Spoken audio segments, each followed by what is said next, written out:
Questions without notice. The member for Griffith. Thanks, Mr Speaker. My question is to the Prime Minister.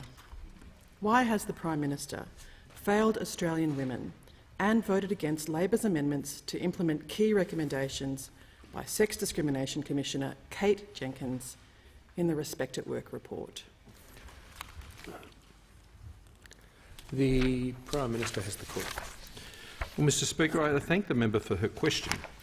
And as the member will well recall, the government has provided a full response to the Respect at Work report.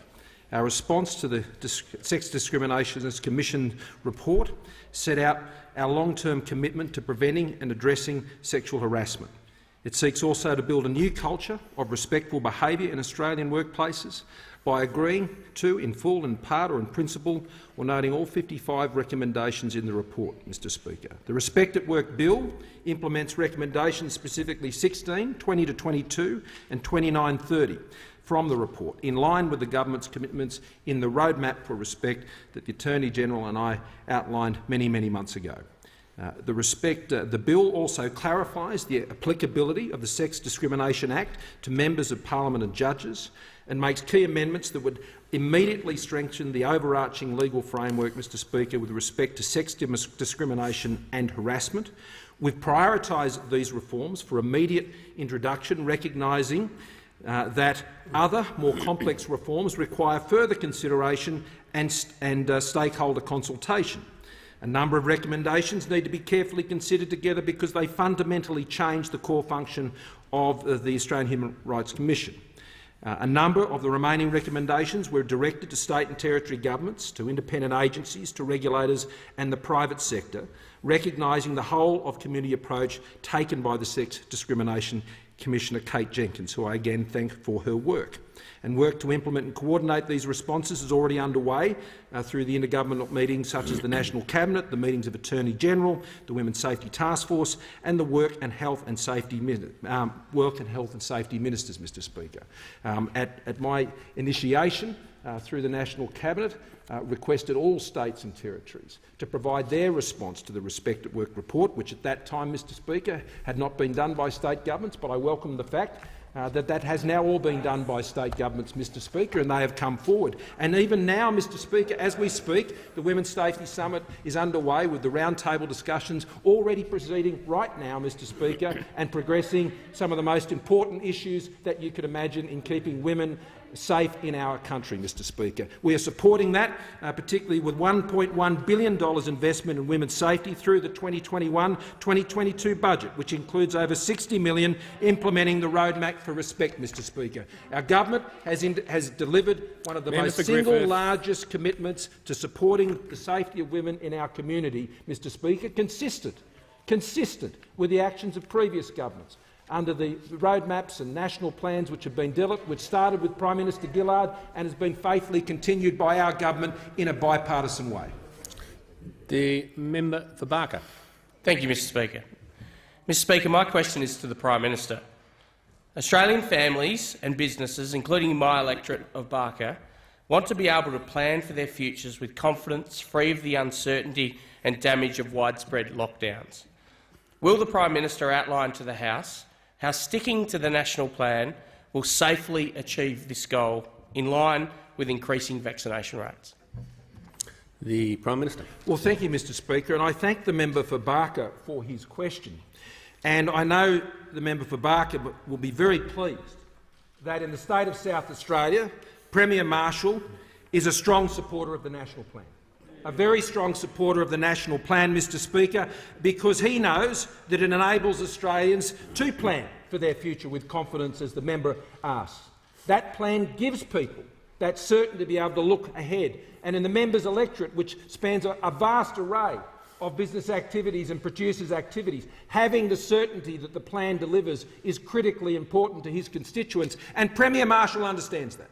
The Premier of South Australia understands that support for the national plan is vital to the state's interests, so we can live with the virus and not live in fear of it, Mr Speaker, that we can live without lockdowns and that businesses and Australians shouldn't have to fear lockdowns in the future and have the certainty to be able to get on with their lives, Mr Speaker, and create the confidence that is necessary for them to invest and go forward. The National Plan provides the safe path out. A safe path out based on the best possible medical and scientific advice and evidence as demonstrated through the Doherty Institute, Mr Speaker, which means that we can go forward with confidence about the safety, as the member says. It's not just about opening up for the good of our economy and our well-being, Mr Speaker. It is the right thing to do in terms of the safety of Australians, and it is based on the best possible medical advice. And the South Australian government understands this because they're implementing the plan by being the state who put up their hand to do the home quarantine trials, so home quarantine can work right across Australia. In New South Wales, in Victoria, Mr Speaker, in Queensland and other states. I was discussing this with the Victorian Premier last night, the New South Wales Premier the night before, so people will be able to travel again.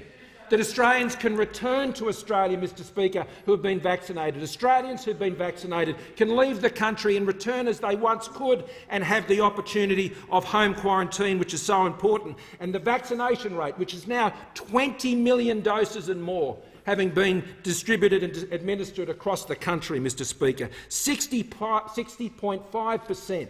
First dose for the population aged over 16 and around 80%, Mr Speaker, for the population aged over 50. And in South Australia, 35.5% on double dose and 53.7% on the first dose, Mr Speaker. And that is in a state, like the great state of Tasmania, that have low levels of COVID or zero levels of COVID, Mr Speaker, but yet their vaccination programs are forging ahead. And I thank the Premier of South Australia and I thank the Premier, Mr Speaker, of Tasmania for achieving those results. The Premier understands in South Australia that they cannot go forward without the national plan to get the workers they need, to get the advance they need, Mr Speaker, and the certainty that is required. Has concluded. The Leader of the Opposition. Thanks, Mr Speaker. My question is to the Prime Minister. 8 days after the New South Wales outbreak began, the Prime Minister said, and I quote, "I commend Premier Berejiklian for resisting going into a full lockdown. Since then, more than 23,000 people in New South Wales have been affected. There are now almost 1,000 people in hospital, including 160 in intensive care. Does the Prime Minister regret this comment?" The Prime Minister has the call. Mr Speaker, we've addressed that matter already in this place, and I draw the member's attention. I draw the Leader of the Labor Party's attention to the work that has been done, which has been tracking the outbreaks in Victoria versus the outbreak that has occurred in New South Wales. And, Mr Speaker, as the Delta variant hit, there were hopes, Mr Speaker. There were hopes that those lockdowns, whether they were implemented in, I think, 7 or 8 days, Mr Speaker, in New South Wales after the commencement of the outbreak in New South Wales, or even earlier by the Victorian government, and I remember the Premier of Victoria making those comments at the time. They wanted to avoid the circumstances which had occurred in New South Wales. But we now know that the track of that outbreak in Victoria is going along the same path that it is in New South Wales. That is the nature of the Delta variant. The Leader of the Labor Party may seek, Mr Speaker, to ascribe all sorts of blame and these sorts of things, Mr Speaker. They may seek to do that, but, Mr Speaker, the Australian people know that the Delta variant of the COVID-19 pandemic is, Mr Speaker, it is voracious. And the Leader of the Labor Party may seek to score political points off a pandemic, Mr Speaker, but we will remain focused on our response. We will remain focused on delivering the national plan which provides the pathway out, Mr Speaker. The Leader of the Labor Party may want to focus on negativity and blame. We are going to focus on delivering the COVID response, delivering the vaccines, 20 million doses having been delivered, Mr Speaker, which is going to liberate this country, liberate people from lockdowns. We're focused on that positive task. We're focused on the hope, Mr Speaker. The Labor Party focused, as usual, on negative politics and point scoring. The member for Flynn. Thank you. My question is to the Deputy Prime Minister. Will the Deputy Prime Minister outline to the House how the Morrison-Joyce government's national plan is ensuring the availability of critical workers to regional Australia now to support agricultural sector? How important is understanding timelines when making decisions? The Deputy Prime Minister has the call. Well, Mr Speaker, I thank the honourable member for his question, and he understands, as a former fuel distributor, how important timeliness is, especially timeliness so you can get the proper products to the proper areas at the proper time for the delivery of all sorts of things, the manufacturing of food products, which is vitally important. And now, Mr Speaker, in Western Australia, it's time for the harvest. It's time for the harvest. We've got about 10 million tonnes of wheat that has to come off, in excess of 4 million tonnes of barley that has to come off. We have over 2 million tonnes of canola that has to come off, and this can't happen unless it has the appropriate workers. The appropriate workers must arrive there. And this morning we hear reports of them needing up to 600 farm workers. But currently the West Australian and Queensland are yet to sign on machinery drivers in the grain sector right now in the eastern states agreements to get these workers across, to bring these workers in. And it's all right having the rhetoric of keeping a place locked up, but circumstances arise that you have to get your economy going. And the economy of Western Australia and the agricultural economy of Western Australia are going to need these workers, and they're going to need the capacity of government to make the changes, so we can bring these people in. We can't just have the place locked up forever. It won't work that way.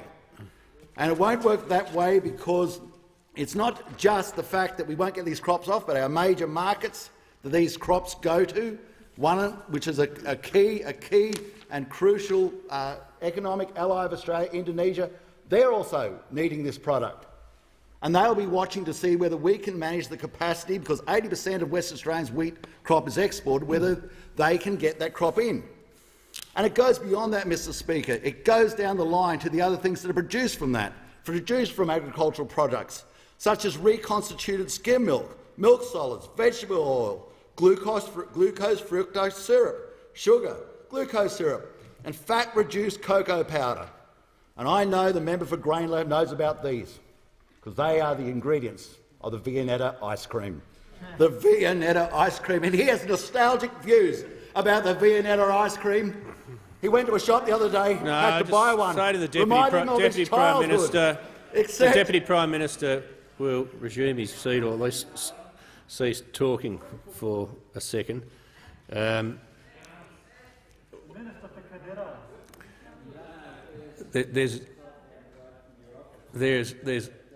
no way what the Deputy Prime Minister is saying fits in with the substance of the question. He's tried, he's bent it as best he can, but it's not going to work.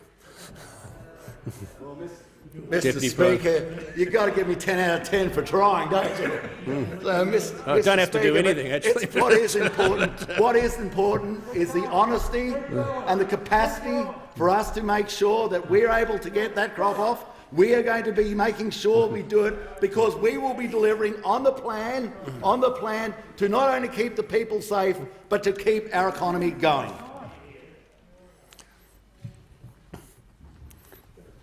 The member for Newcastle.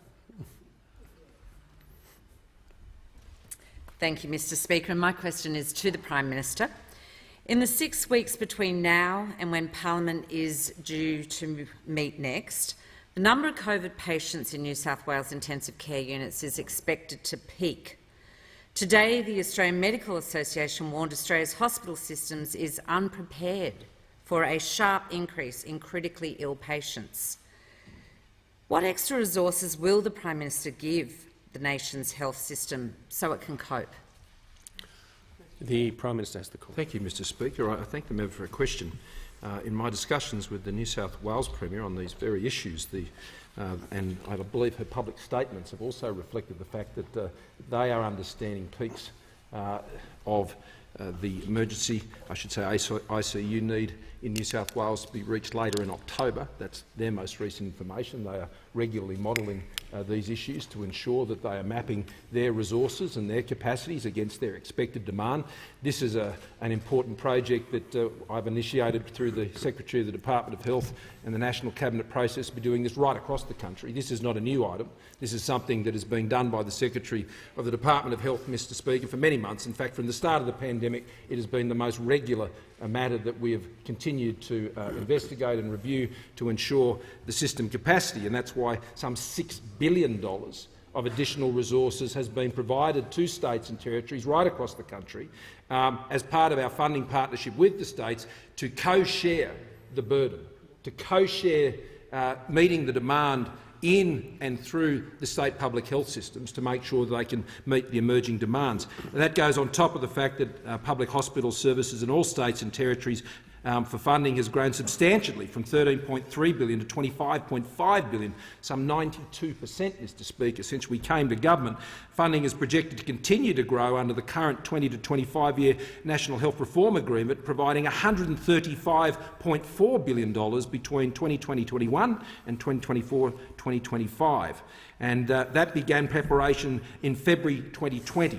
Increased ICU capacity from 2,000 to 7,500 ventilated beds nationwide, invested in $30 billion in COVID health measures, which includes the $6 billion I've already referred to. That includes establishing telehealth, GP respiratory clinics to ease pressure on hospitals and state workforce, investing over $6 billion, as I said, directly into state hospitals. There's the private hospital partnership, Mr Speaker, which provides a 100% contribution, integration of private hospitals with state and territory health systems to ensure over 30,000 hospital beds and the sector's 105,000 strong skilled workforce is available alongside the public health sector. And we established a testing system with over 32 million tests and now testing at over 200,000 a day. Mr Speaker, the government, the Commonwealth Government, every single time there's been these needs that have been highlighted, has stepped up, and we've supported our states and territories, and we've carried that load with them. 50-50, Mr Speaker, all the way. The planning continues because the pandemic continues to change.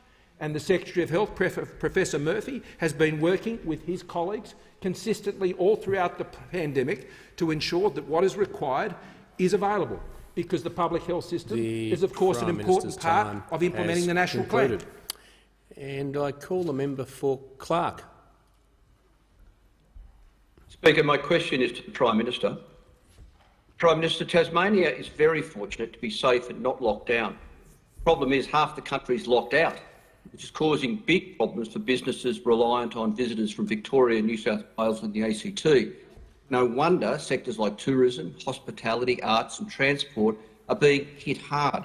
No wonder airport workers are being laid off, tumbleweeds blow through Salamanca Market and publicans are working second jobs to pay staff. Prime Minister, some federal government help has been forthcoming, but it's not enough. So will your government provide increased targeted support to businesses in Tasmania, similar to what is being provided to other jurisdictions? The Prime Minister has the call. Mr Speaker, and I thank the member for the question, and the Treasurer will add further to the answer, as he's done a sensational job working with all state treasurers to ensure we're delivering record levels of support, including in states that have not had to go through the significant lockdowns that we've seen in New South Wales and the ACT and Victoria, and from time to time in Queensland in South Australia. Indeed, Tasmania has done an outstanding job, and I commend Premier Gutwin for the great job he's been doing with his government throughout the COVID pandemic, Mr Speaker. And I'm pleased to advise the House that he's in much better health and will be returning to work soon. I understand he may be there already, Mr Speaker, and in my engagement with him over the last few days, and I thank members for their interest and concern in the Premier's well-being. But, Mr Speaker, what is the most important thing that can happen in Tasmania to ensure tourism businesses, to ensure orchards and other agricultural producers can access the workers that they need to progress their businesses, and for hospitality venues to get their staff back, and all of those things, Mr Speaker, is the support for the national plan. And I want to thank Premier Gutwin for his support for the national plan, despite there being very low levels of COVID and virtually no levels of COVID in Tasmania. He's been so supportive of the national plan, Mr Speaker, and he's been particularly supportive because in Tasmania 60.9% of Tasmanians have had a first dose of the vaccine, and 43.7%, Mr Speaker, 43.7% of Tasmanians have had a second dose, and that is in a state that has got a low level of COVID, Mr Speaker. A state with such a low level of COVID where there have been issues with hesitancy in states that have had low levels of COVID, where they feel perhaps the virus may not come to them, or in communities that are remote. But the fact is, in Tasmania, they've been rolling up their sleeves, and they've been doing a terrific job in ensuring that their vaccination program has maintained the pace and strength that it has. But I'll ask the Treasurer to add further. The Treasurer. Well, thank you, Mr Speaker, and I thank the member for his question. He knows that the Morrison government has stood by the people of Tasmania since day one of this pandemic. Indeed, more than $2.8 billion has gone from the federal government to the people of Tasmania, helping to drive their unemployment rate down to 4.5% today. Now, Mr Speaker, we have partnered with the Gutwein government on a specific plan to support businesses in Tasmania with grants of up to $10,000. And I can confirm to the House that already 400 businesses in Tasmania across a range of sectors have received those grants of up to $10,000. And of course, in the budget this year, we forecast that it will continue to be challenging times across states and territories like in Tasmania as we seek to recover from COVID. And that's why we put in place in the budget a range of measures, whether it was the tax relief. We saw nearly $4 billion in the June quarter go to Australian households, including those in Tasmania, our infrastructure projects and a range of other support measures. And I call the member for Menzies. Thank you, Mr Speaker. And I ask the Treasurer if he could remind the House why it's vital for economic recovery that all states and territories stick to the national plan as agreed so that businesses and families can return to life after the COVID-19 pandemic. And I ask him, in addition, is he aware of any alternative policies? The Treasurer. Well, thank you, Mr Speaker, and I thank the member for Menzies for his question and acknowledge his incredibly strong contribution over so many years to this place and to his electorate of Menzies, as somebody who's deeply committed to supporting his constituents through this very difficult time. And he has supported policies that we have driven from this side of the House that will see, for example, more than 20,000 businesses in the electorate of Menzies being eligible for the extended immediate expensing provisions, supporting that economic recovery. Now, the member for Menzies and others on this side of the House understand that the Australian economy faced the biggest economic shock since the Great Depression last year.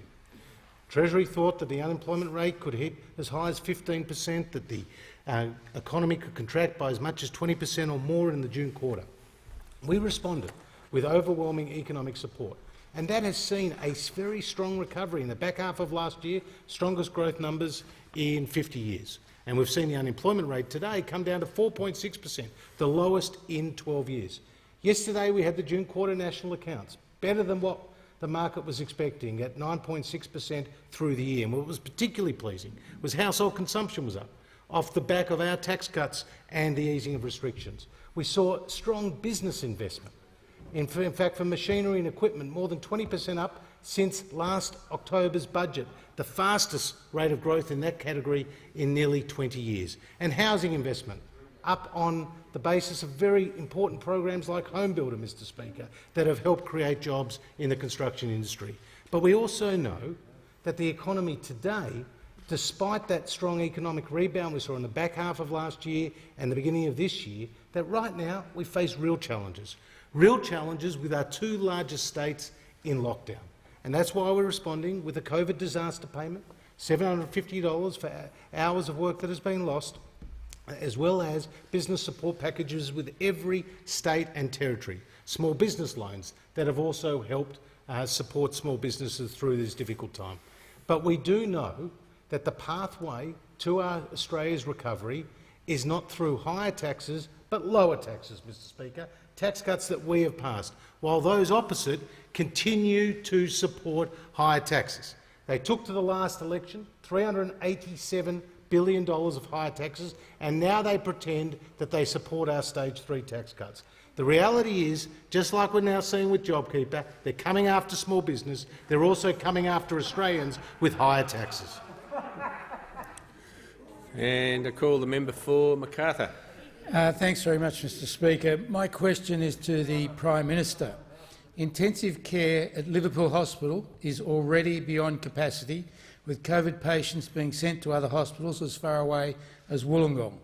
There are extra ventilators, yes, but not enough ICU nurses to run them. Why is training and recruitment of additional intensive care nurses only happening now, 18 months into the pandemic?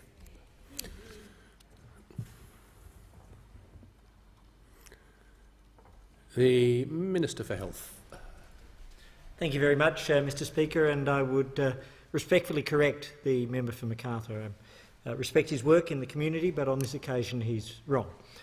The program for upskilling additional nurses began in February last year. Through that process, we have seen approximately 20,000 nurses who are skilled in ICU. We've seen many other nurses who've been brought back into the system. The approach for protecting and preserving and strengthening the hospital system was laid out last year in February in the Australian Health Sector Emergency Response Plan for Novel Coronavirus. We're assisting in 5 particular ways. One, of course, is in terms of the specific training of nurses, both the upskilling to ICU. That was commenced not just a year ago, 18 months ago. Secondly, in relation to that, we're also assisting with beds. Thirdly, with ventilators. Fourthly, with funding. And fifthly, with PPE. To run through those, the Private Hospitals Partnership Agreement, or what is known as the Private Hospitals Viability Guarantee, creates a national partnership. It brings 30,000 beds, 57,000 nurses, and it brings over 100,000 staff into partnership, which can be drawn upon by any of the states and territories. At this stage, New South Wales has activated that and has now has over 19 hospitals in partnership where they are able to draw upon beds, nursing staff, general staff, ICU availability, ventilator capacity. In addition to that, the Commonwealth is able to provide and has provided through the National Medical Stockpile gloves, gowns, goggles, surgical masks, N95 masks. So all of these, have been activated. We'll just pause for a tick. That doesn't need to go all the way back to his seat, I don't think. Yeah, I'm coming to you. The member for Macarthur on a point of order. I'm well aware that there No, you just need to state relevance. Yes. I'm well aware there's enough equipment, but they are desperately short of nursing staff. Just ask the member for Macarthur to resume his seat. It's not a matter for debate. The minister was very relevant on that subject at the beginning of his answer, and the material he's now providing is providing further information on the topic. The minister has the call. In addition to the training of nursing staff and the upskilling, particularly for ICU capacity, the provision of nursing staff through the Private Hospitals Viability Guarantee, which has already been activated within New South Wales, and then, of course, the provision of funding. $6 billion has been provided to the Australian public health system for public hospitals so far. New South Wales, $1.1 billion has been provided through that partnership. We are expecting another $1.4 billion. So, if you bring it all together, nursing staff, beds, ICU capacity, ventilation capacity, funding and PPE. These are all of the things which we are bringing on the basis of the plan which was developed 18 months ago, which is being continuously reviewed and which is being implemented at this moment. The member for Moncrieff. Thank you, Mr Speaker. My question is to the Minister for Health and Aged Care. Will the Minister please outline to the House the importance of Australia's national plan and how sticking with the plan will support the health and the mental health of all Australians? The Minister for Health and Aged Care. Thanks very much, Mr Speaker, and I want to thank the member for Moncrieff. She's been a passionate advocate for health in her electorate, and indeed I had the privilege of visiting the TriCare aged care facility in Mermaid Beach with her. It was a facility which, amongst one of the maintenance staff, had a positive case. But because that facility had been double vaccinated, there was no transmission to any staff on the basis of the knowledge that I have. The facility put in place immediately all of the elements for preparation in case of a potential outbreak, and those residents were protected, and that was a model outbreak and response. More generally, when we look around the world, we know and we see again the ravages being brought by COVID-19. Over 725,000 cases in the last 24 hours and 23,000 lives lost recorded. So it is fundamental that we acknowledge as a House, as a Parliament, as representatives, that this global pandemic continues and has embedded itself as endemic in so many parts of the world. It will therefore be with the world for a long time to come. Against that background, the vaccination program is fundamental to the work that we are doing on top of all of the other protections which we put in place. 330,000 vaccinations in the last 24 hours, but critically, we have reached the 20 million dose milestone, as the Prime Minister has said. What that means also is that we have now passed over 60% of all eligible Australians 16+ with first doses. And what that means as well is that we are now 2 million Australians from having 70% of all eligible Australians vaccinated, and 4 million Australians from that 80% mark. And that means these things are within reach. We are doing our work. It opens up the national plan, and that is so fundamental to mental health. The reason we all know, whether it is a small business owner, whether it is an employee, whether it's a single parent, the notion of being locked at home, or a child unable to attend the playground, or a child unable to go to school, these things can have an impact in terms of anxiety and depression. And so the national plan is fundamental in two ways. It's fundamental in keeping us safe. The 80% target is globally a highly conservative target, but we can get there. We're on the cusp of achieving this. And at the same time, it is also fundamentally about hope so as families can be reunited, people can recommence their lives, and ultimately Australia can proceed safely but with a sense of open optimism. The member for Fenner. My question is to the Treasurer. New analysis shows the Morrison-Joyce government gave more than $300 million of JobKeeper to firms that tripled their revenues. Given the government is chasing pensioners to return welfare overpayments, why is the government letting these businesses keep millions of taxpayer dollars they clearly didn't need? Treasurer. Mr Speaker, it's hard to work out the member for Fenner. 1 minute he's saying that he invented JobKeeper and that he voted for JobKeeper. Now he is saying that he's criticising JobKeeper. The reality is that JobKeeper helped save our economy, Mr Speaker. It helped save our economy. And that the first 6 months of the program was based on an anticipated decline in turnover. And the reason why we took Treasury's advice on that key point was that because the economy was staring into an economic abyss. At that time, we saw that the economy could have unemployment at 15% or above. That means more than 2 million Australians. And we all remember those images of our fellow Australians lining up outside Centrelink, which were for many reminiscent of the Great Depression. And we responded with JobKeeper based on an anticipated decline in turnover. Then there was a review after 3 months, and it was recommended that we leave the anticipated decline for another 3 months before we move to an actual decline in turnover and a tiered system for the back half. But, Mr Speaker, what the honourable member fails to understand is that the great deal of uncertainty in the economy at that time meant that we gave businesses certainty. We gave businesses the ability to plan for their future. We gave businesses the opportunity to hang on to their staff. And that meant that the unemployment rate today is at 4.6%, a 12-year low. And you know what it was when we came to government? 5.7%. So we've been through a recession, and the unemployment rate today is lower than when we came to government.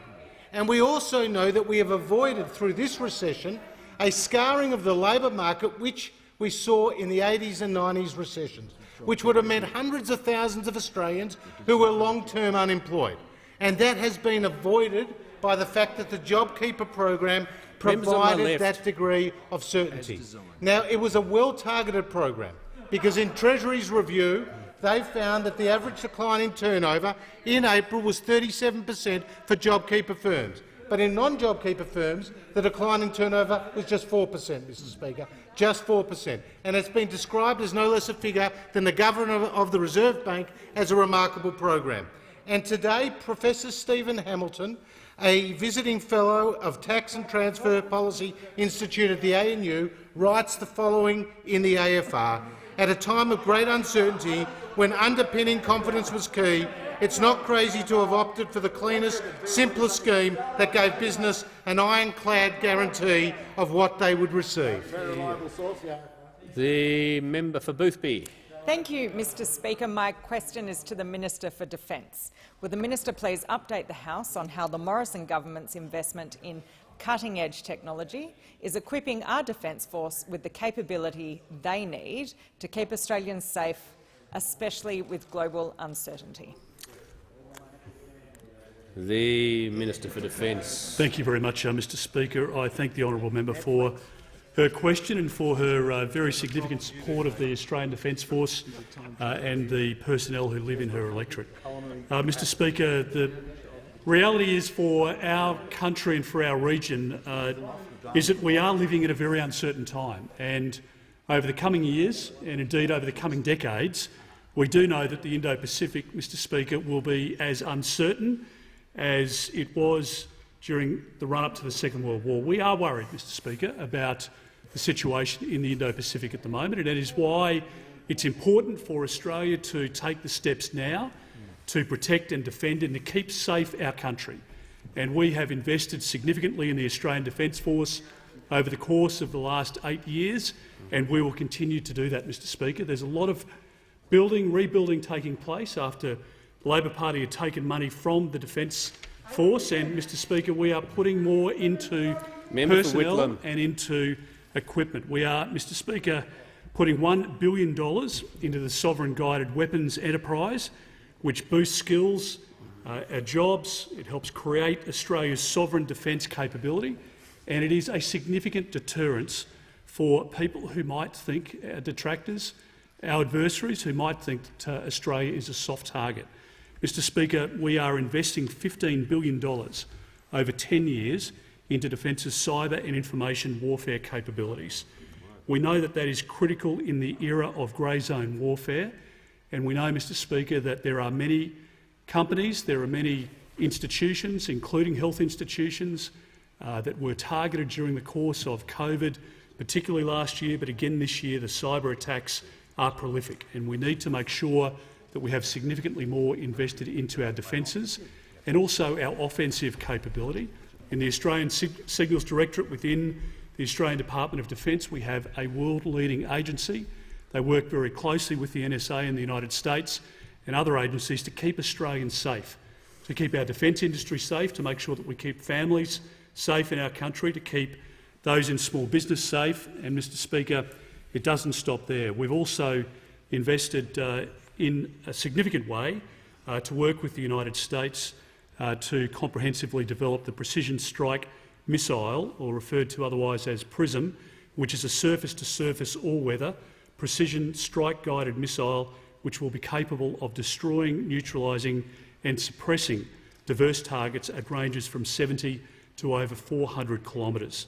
So, Mr Speaker, we are managing the economy well. We're managing the budget as best we can in the circumstances because we want to invest in those things, not only to help us get out of the lockdown as soon as possible, but also, of course, the safety and security of our country. And I call the member for Perth. Thank you, Speaker. My question is to the Prime Minister. The Prime Minister said ultimately everything is a state matter. Was it the states or was it the Prime Minister who backed Clive Palmer's attempt to tear down the Western Australian border last year and expose West Australians to COVID? Can the Prime Minister confirm his support of Clive Palmer cost taxpayers $1 million, some of which went directly to Mr Palmer? The Prime Minister. Thank you, Mr Speaker. As I've said previously, state borders are state matters and the Commonwealth did not pursue that matter. And I call the member for Ryan. Thank you very much, Mr Speaker. My question is to the Minister for Home Affairs. Next week is National Child Protection Week. Will the Minister please update the House on how the Morrison government is backing our law enforcement agencies to tackle this evil crime of child sexual exploitation and keep Australians safe? The Minister for Home Affairs.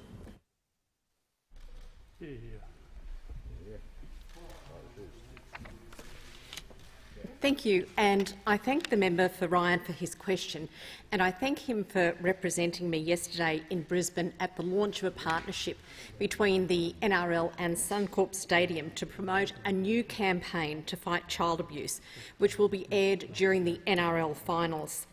Now, I thank everyone involved, and I hope that it can encourage a very important relationship and conversation about child sexual abuse and exploitation, because it is one of the most evil crimes imaginable. It's a crime that can cause lifetime suffering, and too often it goes unreported and unnoticed. And our government is serious about changing that. And that's why we established the world-leading Australian Centre to Counter Child Exploitation. Now, it's known as ACE, and it's spearheading both our law enforcement and our community awareness efforts, and it's making a real difference. Now, this morning I joined the team at ACE, along with Australian of the Year Grace Tame, to launch the Stop the Stigma campaign, to encourage people to talk about the crime of child sexual abuse. Now, it's a tough conversation, but it's a conversation that we all need to have, especially in the coming week, which is National Child Protection Week. Now, I'm sure every Australian would be incredibly shocked to know that last financial year the ACE received over 22,000 reports of child sexual exploitation. That is over 60 a day.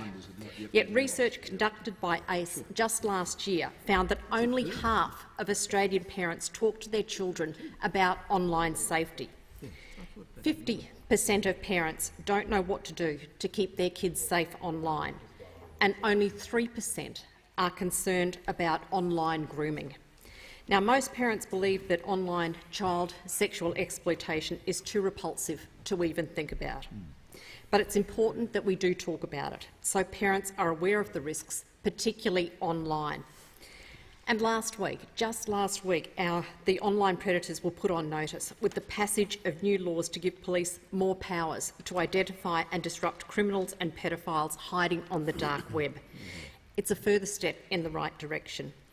Now, as a government, one of our most crucial jobs is ensuring that law enforcement and intelligence agencies have the tools that they need to combat crime wherever it exists, especially the evil crime of child sexual abuse. For everyone who is here in the chamber, I encourage you over the coming days and weeks to start the discussion about online child sexual abuse and to continue to do all that we can to make sure that we get rid of this hideous crime.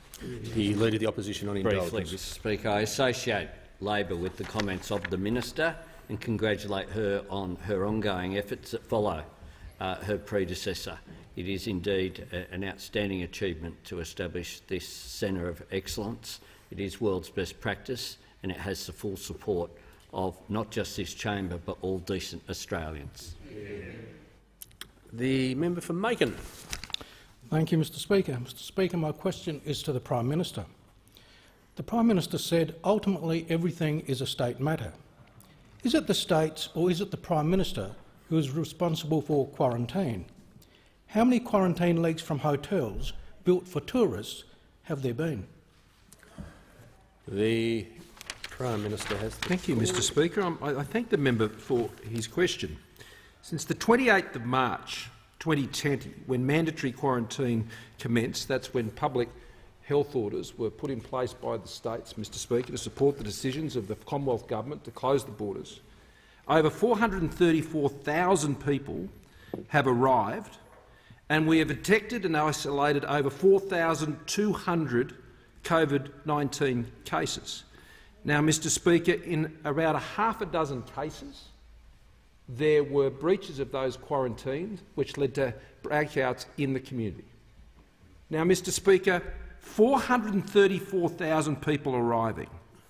Now, Mr Speaker, what is extraordinary as a result of that program put in place with the great support of our premiers and chief ministers in the states and territories has been a system that has played a central role in saving over 30,000 lives, because this has been one of the key differences between Australia and the rest of the world. Now, other countries have engaged in hotel quarantine, New Zealand most significantly, and they have had similar success and continue to run that program, as many others do, as I understand, in Taiwan and other places. Now, Mr Speaker, that has been a program that has been so essential to saving so many lives in this country.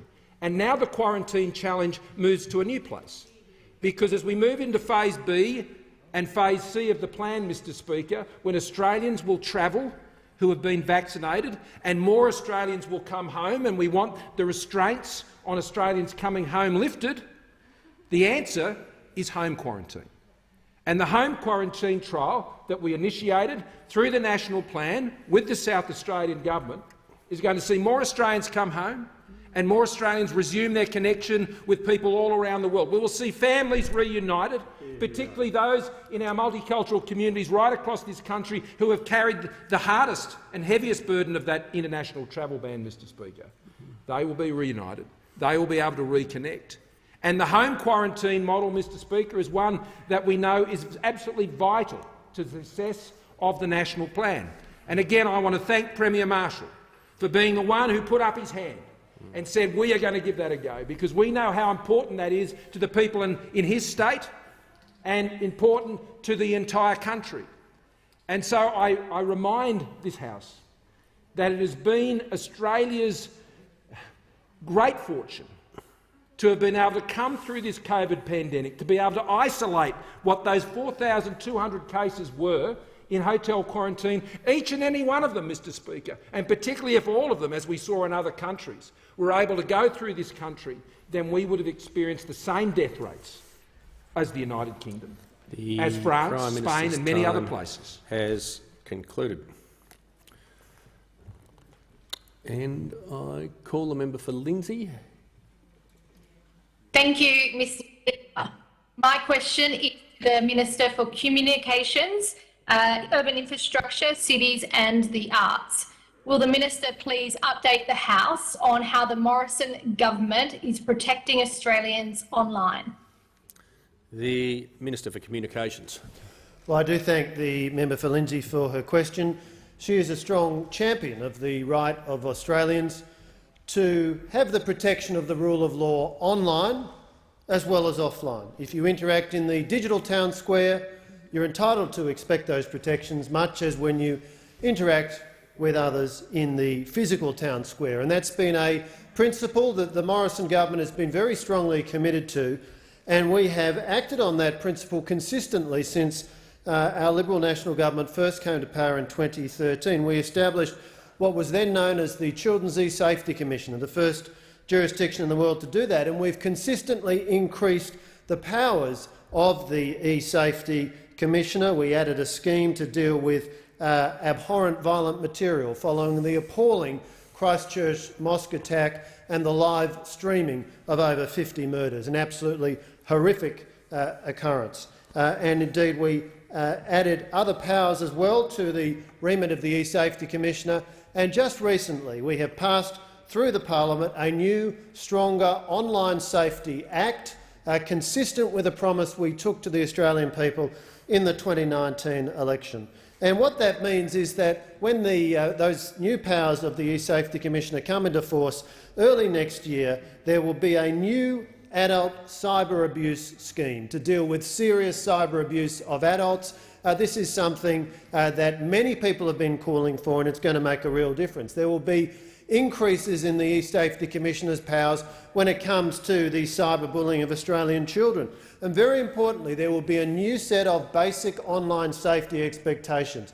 This is a really important point here, that this Act establishes a new platform, a new framework for being clear to the digital platforms as to what the expectations of the Australian people are, given effect to through their national parliament. We're consulting on what are in those basic online safety expectations now, but we want to be very clear about the expectations of platforms on which Australians are interacting online. We expect you to maintain safety standards. In the words of the E-Safety Commissioner, we expect you to have a principle of safety by design.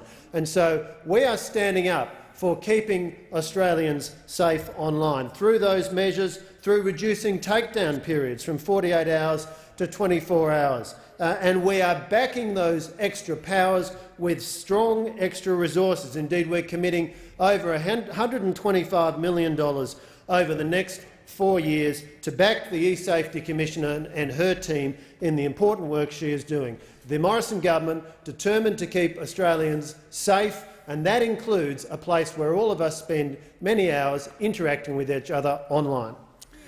And I call the member for Canberra. Thank you, Speaker. My question is to the Prime Minister. The Prime Minister said ultimately everything is a state matter. Is it the states or is it the Prime Minister who has left First Nations people, including those living in Western New South Wales, unvaccinated and unprotected against COVID?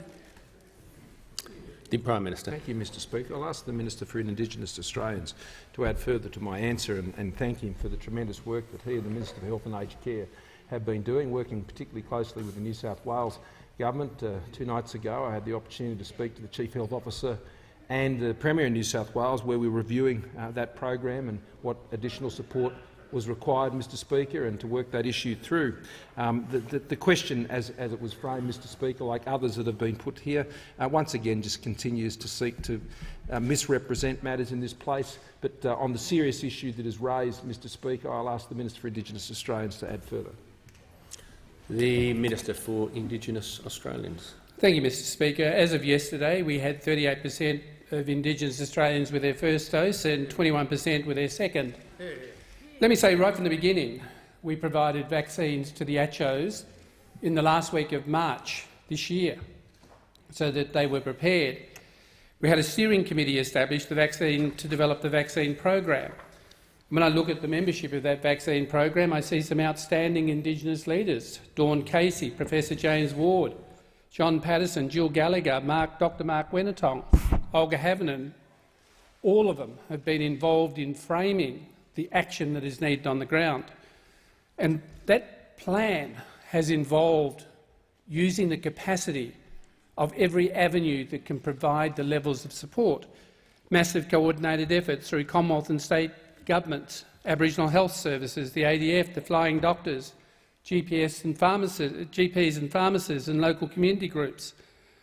And I must admit that it's been challenging. What I noticed is the member for Barton and the member for Hindmarsh yesterday talked about the hesitancy being an issue. Today they put out a new press release saying it's not that, it's lack of information. So it's a backflip. Let me tell you, it's a combination of things, and we have to work to make sure that we put into place the programs that are needed. And it doesn't matter what you on the other side say. This is about protecting Indigenous Australians in Aboriginal communities right across. Members on my left. Let me also say, Amos— The member for Oxley. The member for Oxley, you're out of order in terms of saying something you know nothing about. Let me say, Amos from The Australian at least did the Chris Moulder. He knows the truth was out there and he went out and he found the truth. He talked to people on the ground. He listened and was well informed in the article he wrote. which is a reflection of the way in which we're working. Pat Turner is doing an outstanding job in making sure that the community is engaged. We will continue to achieve the levels we're striving for, but you're not helping with some of the comments you're making. The member for McKellar. Thank you, Mr Speaker. My question is to the Minister for Industry, Science and Technology. Will the Minister please outline to the House how sticking to the national plan will support Australian manufacturers grow, create jobs and secure our economic recovery? The Minister for Industry. Thank you, Mr Speaker, and I thank the member for his question, for his support of manufacturers in his electorate and for managing to beam in today. It's good to have you back. There are nearly 100,000 businesses in our manufacturing sector, Mr Speaker, and they employ over 908,000 Australians. And absolutely central to our manufacturers' ability to survive through COVID and to prosper over the coming years on the other side of COVID is two things, and this is what the manufacturers are consistently telling me. There are two critical parts of their business that they absolutely need continuity of access to. They need access to their workforces to thrive and survive, and they need access to their markets. And what they're telling me is that manufacturing cannot cope with lockdowns forever. And there was some very important information that came out as part of the national accounts, or parallel to it, the Australian Industry Group's Australian Performance of Manufacturing Index. Now, that fell, as it was expected to, in August 21 to 51.6 points. And the way in which that index works is that anything that's over 50 is still indicating that manufacturing is growing and in the expansion phase. So that figure, whilst it fell, shows the remarkable ongoing resilience of manufacturing, but it also contains a warning. In fact, there's been 11 consecutive months where there's been expansion, notwithstanding COVID, of manufacturing. But while Australia-wide manufacturing activity is still right across Australia, on average in a growth phase, the sales and the productivity in New South Wales and Victoria in manufacturing have stalled, as we would expect them to, and both those states report an index below 50. So what we have is a clear warning in these figures that we must have a consistent, clear path charted out of lockdowns in New South Wales and Victoria, and if there's not such a clear path charted and adhered to, then the lockdowns in New South Wales and Victoria won't just damage manufacturing in those states, it will damage manufacturing right across Australia. What the Morrison government is providing is that clear, consistent, known pathway out, and we're also providing a plan on the other side to grow the businesses that have the greatest comparative advantages and capacity for growth. And I want to mention one of those businesses as part of our $1.5 billion worth of modern manufacturing strategy, and that's a great business in Tasmania who's recently received a $5 million grant under the Modern Manufacturing Initiative. They're in Elphinstone in Burnie. And what is that business doing? They are developing a range of Australian-made and manufactured battery vehicles and support vehicles for mining and underground mining. And so you can imagine the demand for those sort of vehicles to replace diesel, which is both dangerous and excessive in underground settings.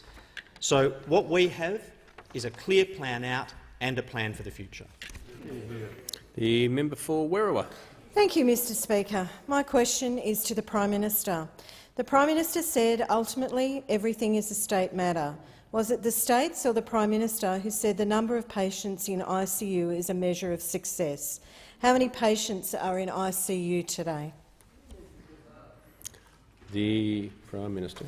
Thank you, Mr Speaker. Again, the manner in which that question was asked by the member is again misrepresenting the context of the statement, Mr Speaker. But on the serious issue that is raised on the number of people in ICU, my advice is that the number is 184. The member for Cowper. Thank you, Mr Speaker. My question is to the Minister for Resources and Water. Will the Minister update the House on how the Morrison-Joyce government is sticking to the national plan and supporting the resource sector in taking advantage of increasing demand for Australian minerals as we safely reopen? And is the Minister aware of any alternative policy approaches? The Minister for Resources and Water. Well, thank you very much, Mr Speaker. Can I thank the member for Cowper for his question? A former undercover police officer, but his support for the national plan is not undercover, Mr Speaker. In fact, he's been out talking about the vaccination that he received. Why did he get it? Because we owe it to each other. Because we owe it to each other. Fabulous member for Cowper for the people that he represents over there. But, Mr Speaker, as economies around the world continue to open and recover from the pandemic, what we know is they'll invest in more infrastructure. And that infrastructure requires more resources, resources like iron ore, like coal, like gas, like critical minerals, whether it's gold or silver or lead or any of the things that Australia is well known for providing, Mr Speaker. They can get it from us. We are a reliable supplier. They can rely on us to deliver, and it will be necessary into the future. And sticking to the national plan ensures that we ensure the resources sector stays on track to continue doing what they've been doing now for over a year in terms of the COVID response, dealing with the pandemic and delivering for our economy, Mr Speaker. Now, what we've seen in the resources sector, they're forecast to earn some $334 billion for this country this financial year. And Mr Deputy Speaker, Tanya Constable, the CEO of Minerals Council Australia, has stated that minerals exploration investment has increased 14% to $3.2 billion in 2020-21. That is the highest spending since the peak of the mining boom in 2012. Now, Mr Speaker, over in the West, we know that there's been some research commissioned by independent labour market specialists for the Chamber of Minerals and Energy. And I'm not making this up, Mr Speaker. It is Pit Crew Consulting. That is PIT, Pit Crew, not PITT. The PITT Pit Crews in Bundaberg, Mr Speaker. And what they are saying is that there is expected to be a shortfall of some 33,000 workers by 2023. That includes things like geophysicists, geologists, maintenance and specialist engineers, civil engineers, electrical engineers. And, Mr Speaker, if premiers do not stick to the national plan, how does WA source those resources if they are limited to only their own state? So, Mr Speaker, it is incredibly important that we stick to the national plan, that we continue to deliver for our country. And, Mr Speaker, what we know is the national plan will help deliver confidence. And I come from small business. Business is about confidence. Confidence for investment, confidence for coming to our country, confidence for opening additional facilities, including mines. And, Mr Speaker, what we need to see is we need to see us united, and that includes those opposite. They should stop talking down our country, stop talking down our economy and get in behind the national plan, because the national plan will deliver confidence and investment and more jobs and more opportunities, Mr Speaker, right across this country. You cannot continue to fence off the rest of the nation if you need to fill jobs like these and deliver for our country. Member for Whitlam.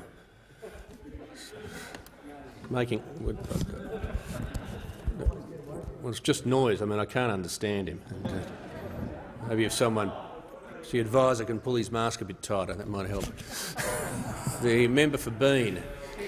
Mr Speaker, my question is to the Prime Minister. The Prime Minister said ultimately everything is a state matter.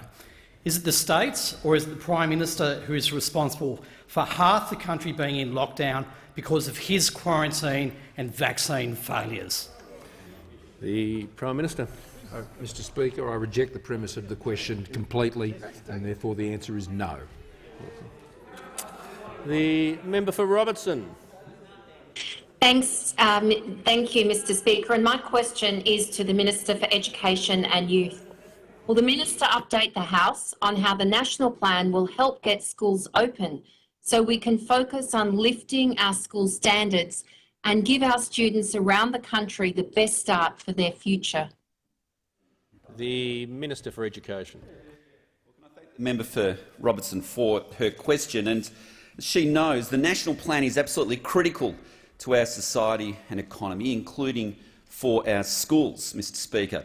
Because as we get to 70% of the population vaccinated, we're going to see fewer lockdowns and fewer restrictions for all people, including young people. And that means that we get to 70% of the eligible Australians vaccinated, and schools should be open, with closures limited only to hotspots areas. And a member for Robertson will know that her state of New South Wales, in fact, just today, hit 70% of the New South Wales population having their first jab, so that they're well on the way. and within a few weeks they'll have 70% of the entire adult population with 2 vaccinations as well, Mr Speaker. Consistent with the national plan, they've laid out their plans as to when schools in New South Wales can open, and I hope that the Victorian government will do something similar soon. So, Mr Speaker, that national plan does provide that confidence, the certainty, the hope that schools can be open, can remain open, other than in absolute exceptional circumstances. And of course this is just so important because in some cases, and particularly in my home state of Victoria, kids have now lost 29 weeks of face-to-face learning, and that can have devastating consequences for their learning, but equally it can have devastating consequences for their mental health. Mr Speaker, when we finally get the schools back open, we start to get back to a normal state, then of course we must then have that laser-like focus on lifting educational standards so that kids can roar back towards the end of next year and into next year. And a key part of this is going to be in relation to the national curriculum. And in that curriculum, Mr Speaker, the revised curriculum which is underway, we want to see standards lifted. We want to see great practices embedded in that national curriculum, such as phonics. And of course we want to see a positive and optimistic and patriotic view of our history embedded in the history curriculum. Mr Speaker, at the moment I'm very concerned about the current draft which the Curriculum Authority has put out. The current draft we would not support, and I've asked for further work to be done on that, because when you look at some of the standards, they go backwards in the current draft rather than forwards. When you look at the history curriculum, it has such a negative view of our history rather than a positive, patriotic, optimistic view of our history. Mr Speaker, this national plan gives us great hope and confidence. It gives us the hope and confidence the schools can be open. We focus on educational standards to give us hope and confidence that kids can roar back, and together parents, teachers and kids can be very optimistic about the future. I'll call the Chief Opposition Whip. Thank you, Speaker. My question is to the Prime Minister. The Prime Minister said ultimately everything is a state matter. Was it the states or was it the Prime Minister who falsely claimed that Australia was at the forefront of the vaccine queue? The Prime Minister. Thank you, Mr Speaker. Again, the Labor Party in their questions misrepresent things, Mr Speaker. They simply misrepresent things. This is something I've become very familiar with over the course of the last 18 months. The government has focused strongly, Mr Speaker, on delivering our national plan, and that includes the fact that 20 million doses of that vaccine has been administered in this country, even just this week. 500,000 additional doses, Mr Speaker, secured from Singapore. That's on top of the more than 1 million doses that we're able to secure our arrangement with Poland, Mr Speaker, and I can assure you there are more irons in the fire here, Mr Speaker, which means we will be able to continue to support the vaccination rates that we're seeing that fuel, Mr Speaker, that support the national plan that enables our country to live with this virus, not live in fear of it, Mr Speaker, to live without lockdowns nor in fear of lockdowns, Mr Speaker, so businesses can plan with confidence, so Australians can come together again and connect with the rest of the world. Australians can travel again. The workers we need to reap the harvest, Mr Speaker, and work in the mines and wherever they are across this country. That's what the national plan delivers. That's what our government, Mr Speaker, has been focused on. By contrast, we get the negativity and the undermining, Mr Speaker, of an opposition that only knows that way and provides no hope or no plan, Mr Speaker. By contrast, the Australian people can have confidence that our national plan will see them, Mr Speaker, go forward.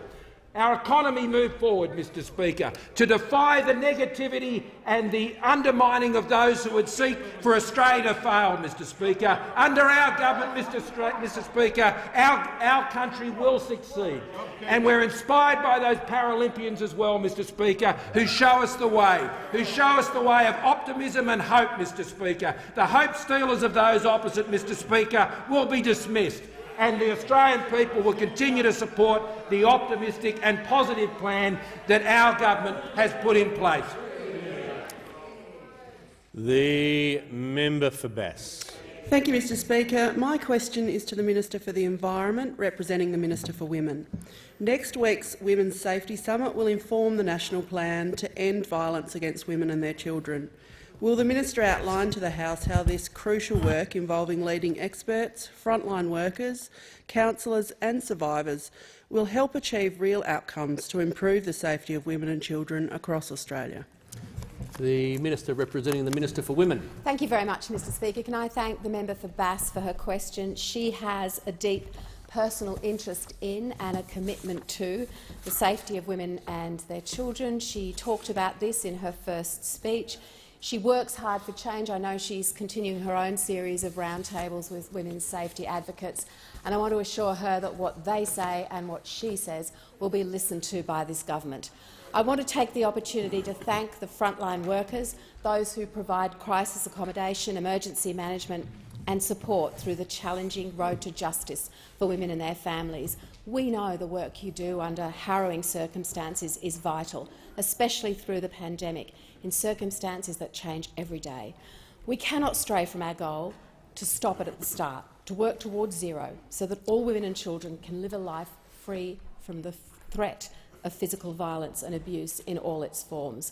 And we also recognise, Mr Speaker, that as we work towards that goal, we want to provide sustainable, holistic support for women and their children. And that's why the Women's Safety Summit is an opportunity to continue the conversations, to listen to the experts, to listen to the concerns of particular communities right across Australia, rural and regional, Aboriginal and Torres Strait Islander, recently arrived migrants, to understand the challenges facing older women, to understand how we can improve police and justice responses, to look at economic and housing security, safety in the workplace.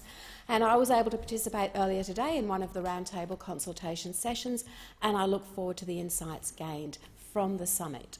I encourage all members to tune into the summit online at womenssafetysummit.com.au on Monday and Tuesday of next week. The submission process is available until September the 15th. The summit and the consultation on the next national plan will help lay out the roadmap towards zero. And this, of course, is being supported by the single largest ever investment by a government in women's safety, $1.1 billion. That's just our down payment on the next national plan.